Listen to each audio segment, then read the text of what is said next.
Dear Anna, A key handed to me by an unfamiliar woman.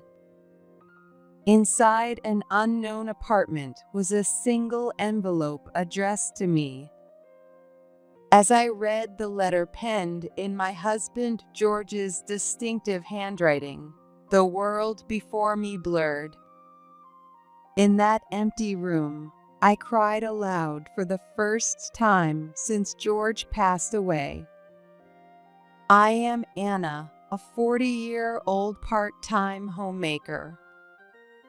Balancing work at a pharmacy, housework, and raising kids keeps me constantly on the move.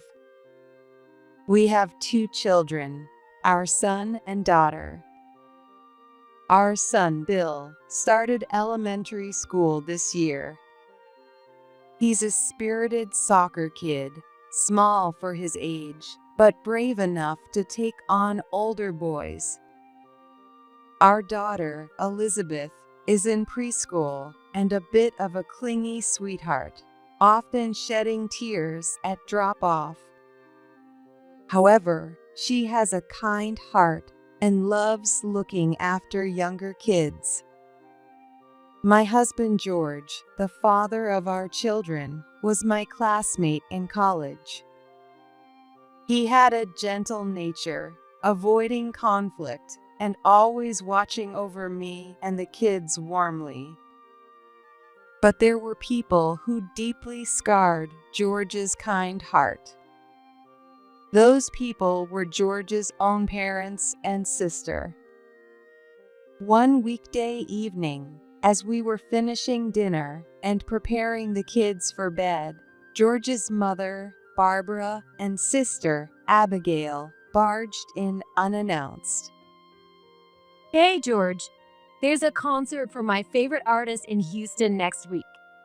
You'll drive me, right? Abigail barked her command without so much as a greeting. George sighed heavily. I can't. Bill has a soccer match that weekend. Just let Anna handle it. Soccer matches happen all the time, but I can't see my favorite artist just any day, you know? That's not the point. Why don't you just take the train? George, you're so mean. Abigail whined, feigning tears. Seeing her daughter's crocodile tears, Barbara turned to George with a face like thunder. George, you're her older brother. Treat her with care. Abigail is sensitive. Abigail burst into a boo-hoo. Ugh. George sighed again, clearly exhausted. I was utterly appalled by this 38-year-old woman's childish tantrum. Just then, Bill, who should have been asleep in his room, appeared and tugged on George's shirt. It's okay, Dad. Mom can take me. Bill, you don't have to. Oh my sweet nephew. See? He's fine with it, so you better promise to drive me, George. If you break it, I'll curse you. Hey, Ignoring George's protests, Barbara and Abigail imposed their plans and left without a care. I'm so sorry, Annabelle. I couldn't bring myself to complain as George slumped his shoulders in defeat. George once told me that his parents had always poured all their love into Abigail while giving him only the bare minimum of care. Naturally, Abigail grew up spoiled, unable to maintain friendships or hold a job. She's been living off her parents, unemployed, for years. But as George's parents aged, their health and finances could no longer accommodate Abigail's demands. 3 years ago, they moved near our house, hoping to rely on George. Having grown up neglected, George was initially thrilled to be needed and blindly catered to their every whim. But I worked hard to deprogram him, making him realize they were just using him. Even so, the wounds George carried from growing up without love ran deep, and it seemed he couldn't completely give up on receiving his parents' affection. It seemed he just couldn't bring himself to firmly push them away. It was heartbreaking to watch George struggle, and the situation brought nothing but trouble to me and our kids. For the sake of our family's peace, I was determined to help George break free from his toxic relatives, no matter how long it took. But I came to regret not acting sooner. One day, George started complaining about back pain. A visit to the doctor led to a referral to a larger hospital, where a devastating diagnosis awaited. The doctor told us George had a severe illness and only 6 months to live. The disease had progressed silently, with no symptoms until it was too late. Being just 40, George's condition was advancing rapidly. The shock was so overwhelming that I don't even remember how I got home from the hospital that day. For a week, I scoured the internet for hope, reading countless blogs about people battling similar illnesses, but none of them offered the ending I so desperately wanted. All the while, George's condition worsened. I didn't want to accept it, but I had no choice. I took leave from work and threw myself into caring for George and our children. We seized every opportunity to go out, dine at his favorite restaurants, and travel while he still had the strength. George repeatedly thanked me and apologized, even helping with chores when he felt up to it. The kids, in their own way, understood their dad's illness and did their best to cheer him on. And yet, his family remained as awful as ever. When we told them about George's diagnosis, Abigail grimaced and said, Wait, is this genetic? I'm not at risk, am I? She was only concerned about herself. Her parents panicked, exclaiming, "Oh no, what if Abigail gets sick too?" They forcibly pleaded with George's doctor to squeeze in a medical test for Abigail. This left not only me, but also George's doctor completely appalled. And when it was confirmed that Abigail had no issues, they immediately shifted to money, saying, "How much is this treatment going to cost? Don't expect us to lend you anything." George's family didn't say a single word of concern for him or show any sadness. Seeing their behavior, the already pale George seemed to lose even more vitality. Not wanting to watch him suffer any further, I did my best to shield him. I'm sorry, Anna. Even though they're my parents, I'm leaving everything to you. George, looking apologetic, hung his head low. I grasped his hand tightly. "It's okay. I can handle it if it means you can stay strong. Because you're my family, and you're so important to me." Hearing my words, George's face lifted with a start. You're right. We're family. He repeated my words, then fell silent, as if deep in thought. After that, despite repeated hospital stays, George tried his best to live fully. But 10 months after his prognosis, he passed away. Holding my sobbing children, I had no time to cry myself as I prepared for the funeral. When I notified George's family, their only response was, "Oh, I see." They didn't come to the hospital, and George was taken to the funeral home without ever seeing his parents again. It was too cruel, considering they'd just lost their own son. Just imagining how George must have felt brought tears to my eyes. In the end, we held the wake without any support from his family. Many of George's co-workers and friends attended. Everyone, with tears in their eyes, offered us their condolences and words of encouragement. As most of the attendees gathered, and the staff began preparing to start the service, his parents, Chris and Barbara, along with his sister Abigail, finally arrived. They handed nothing to the reception, ignored me, the chief mourner, and rushed straight to George's casket.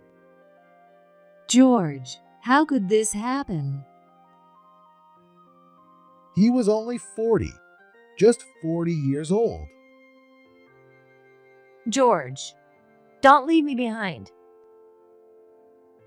The three of them, fully grown adults, wailed and clung to the casket. Some elderly attendees, moved by their display, wiped away their own tears. Perhaps losing a son at such a young age might excuse their behavior, but knowing how they treated George during his life, I felt nothing but anger. They didn't even come to the hospital, and now... The words slipped out before I could stop myself, and Barbara's head whipped around to glare at me. This is your fault. If you had taken better care of George's health. Exactly. You're a worthless wife who couldn't even look after George properly. I knew I didn't deserve such accusations from them, but their cruel words pierced my heart. I had blamed myself countless times. If only I had noticed sooner, maybe George could have been saved. As my throat tightened and I struggled to speak, Bill shouted loudly to defend me. Mom's not at fault. Dad and the doctor both said so. Mom worked so hard for Dad and for us. Oh, so she even fooled the doctor? She's the worst wife ever. You didn't even visit Dad at the hospital once, Grandpa, Grandma, and Abigail. That's impossible. We're family. Because you didn't go to hospital, we didn't see each other. We visited every day and held his hand. Liar. Abigail's blatant lie made Bill glare at her, breathing heavily in anger. Our ugly argument caused murmurs throughout the room. I knew they hadn't visited the hospital. There was no way they had shown him any kindness. But there was no way to prove it here and now. Anna. My father, Jeffy, who had been watching over Elizabeth, and my mother approached us, looking worried. They would undoubtedly take my side, and if the argument continued, George's family would likely expose themselves further. But if I kept fighting, George's final farewell would be ruined. George, with his gentle heart, would never have wanted that. I clenched my freezing hands until my nails dug into my palms. I need a moment to cool off. Summoning all my strength, I carried a fuming Bill out of the room. After calming the children, I returned to the family seating area. George's family sat there, looking down on us with triumphant expressions. It wasn't about winning or losing. I knew that, but I couldn't help feeling bitter. Throughout the wake and the funeral, George's family acted as if they were mourning him deeply, inserting themselves everywhere, as if it were their right. All I could do was wear a blank expression, hold my children's hands tightly, and bid farewell to George. A beautiful woman hesitantly approached me, who was lost in a haze. My name is Jamie. I was George's colleague. I just am so sorry for your loss. Oh, thank you, I replied, staring at her blankly as she offered her condolences. After glancing around to ensure no one was watching, Jamie pulled out a letter from her bag and pressed it into my hand. This is from George. Please read it when you're alone. What? She left without saying more. I stood there dumbfounded. Though I found her actions suspicious, I tucked the letter into my bag. Later, while waiting for the cremation, I stepped away from George's parents, who were eagerly discussing how to use his inheritance, and entrusted the kids to my parents. Alone in the restroom, I carefully opened the letter. Inside, written in George's distinct handwriting, was the address of an unfamiliar apartment and the instruction, "Keep this a secret from my parents." Alongside the letter was a silver key. After the funeral, my parents offered to stay at my place for a while.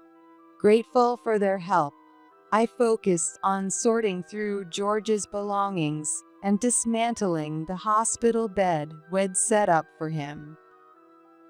Every item I touched brought back memories, making my chest ache. Even during this time, George's parents kept calling, demanding, "Hand over the inheritance." The weight of my grief made me feel like giving up on everything. For a moment, I even considered handing over the money just to make them stop. Even so, I couldn't stop thinking about the letter and key Jamie had given me, so I left the children with my parents and headed to the address written in the letter. It led to a condominium in a newly developed area of a city near where my parents lived. When I inserted the key into the designated apartment door, it opened effortlessly, revealing a beautifully renovated 3-bedroom unit. The spacious room was empty, devoid of furniture or appliances. The only item inside was a brown envelope placed on the built-in kitchen counter. Inside the envelope were a lawyer's business card and 3 sheets of letter paper. The letter, written in George's slightly peculiar handwriting, was filled with apologies and words of gratitude. I'm sorry for all the pain my parents and sister caused you. The previous owner of this apartment was a friend of mine. I sold all the stocks had been quietly building up since before we got married to buy it. If you don't like it, feel free to sell it for cash. But please, leave that apartment and get away from my parents. Jamie's husband is a lawyer, and I entrusted him with my will. The view of the jacaranda from the living room window is beautiful. I hope you and the kids will like it. Thank you for giving me a family. Marrying you, Anna, made me truly happy. When I looked up from the letter, I saw a row of jacaranda trees in full bloom through the curtainless window. Their petals, just past their peak, scattered in the wind. George. My voice echoed through the empty room. Of course, there was no reply. For the first time since George's death, I cried out loud.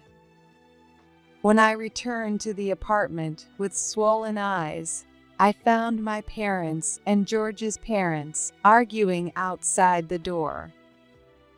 The moment George's parents noticed me, they began shouting, Hey, give us George's inheritance. It's been 2 weeks since the funeral. Don't tell me you've already spent it. You too. My parents, red-faced and trembling with anger, were outraged by the disgusting accusations from George's parents. I clutched the envelope in my hand tightly and looked George's parents straight in the eye. There's no inheritance for you. When I firmly refused, my in-laws' eyes widened in shock. What? Are you planning to keep it all for yourself? I will split it between myself and the children. We're his parents. You're just some unrelated outsider. Don't you think this is unfair? It's not a matter of fairness. The law states that when a married man with a family passes away, his inheritance goes to his wife and children. You won't receive a single cent. Well, George's parents bit their lips. They probably already knew they had no legal right to the inheritance. That's why they tried to paint me as the villain during the funeral, and why they were now barging in to wear me down and take the money. Even now, Chris continued to hurl ugly words at me, hoping to break my resolve. You greedy woman. George died because you mistreated him for his inheritance. You're a wicked wife. A devil. I don't need to hear that from you. At my roar, George's parents flinched for a moment. I glared at them with all the hatred I could muster. Then I spoke each word as if casting a curse. I will never forgive you for treating George like an object and neglecting him. Even now, you continue to desecrate him. I don't care if George forgives you. I never will. eek. Barbara let out a small scream at my expression and words. Chris, though shaken, still tried to glare at me defiantly. You little brat. I'll sue you. I'll prove you killed George and make sure I get that money back. Go ahead, I'll face you anytime. I had absolutely no intention of handing over anything George left behind to those people. A few days later, George's parents showed up with someone claiming to be a lawyer, and what they insisted was George's will. I also called Jamie's husband, who is an actual lawyer, to join us. The will George's parents presented was filled with nonsense, stating that I had poisoned him and that all his inheritance should go to his parents. How tragic for poor George. Barbara sobbed loudly while Chris nodded repeatedly beside her. In response, my lawyer pulled out the real will. It clearly detailed the inheritance and included the line, "All inheritance goes to Anna, Bill, and Elizabeth. Nothing will be given to my parents or Abigail." Since this was an official notarized will, there was no way George's parents could challenge it. They never imagined that the obedient George would leave a will specifically to reject them. The utterly stunned look on their faces is something I will never forget. Barbara's face turned pale as her lips trembled. This must be a lie. Sweet, gentle George would never do something so cruel. The one who turned kind George into this was you. Barbara's eyes widened at my words. Perhaps, at long last, she realized her mistakes. How foolish. Chris, still oblivious, mumbled to himself. Smiling brightly, my lawyer addressed them. Now then, forging a will and impersonating a lawyer are both crimes. Are you prepared to face the consequences? The color drained from both George's parents and the so-called lawyers' faces. In the end, their forgery and the fake lawyer didn't lead to severe charges. Using the chaos to my advantage, I moved with the kids to the condo George had prepared for us. By the time George's parents realized, our apartment was completely empty. Of course, I didn't tell them our destination, and since they never cared about me, they didn't even know where my parents lived. Apparently, George's parents and Abigail had been overspending, relying on George's inheritance, even while he was alive. When they realized the money was gone, they panicked. Desperate, the three of them searched for me relentlessly. There, Chris spotted a woman at the station who resembled me from behind and flew into a rage. He tried to push her down the stairs, but ended up accidentally falling himself, suffering severe injuries. Chris screamed. The daughter-in-law did it, causing the police to contact me. Of course, I was innocent. Around the same time, Barbara collapsed from a heart condition. She shouted, "The daughter-in-law poisoned me," at the hospital, leading to yet another call from the police. Again, I was proven innocent. With their parents gone, Abigail, now struggling to survive, resorted to shoplifting. She listed me as her guarantor, but I firmly responded, "Am not related to her." At this rate, it wouldn't be long before their dire circumstances led the local government to contact me for support.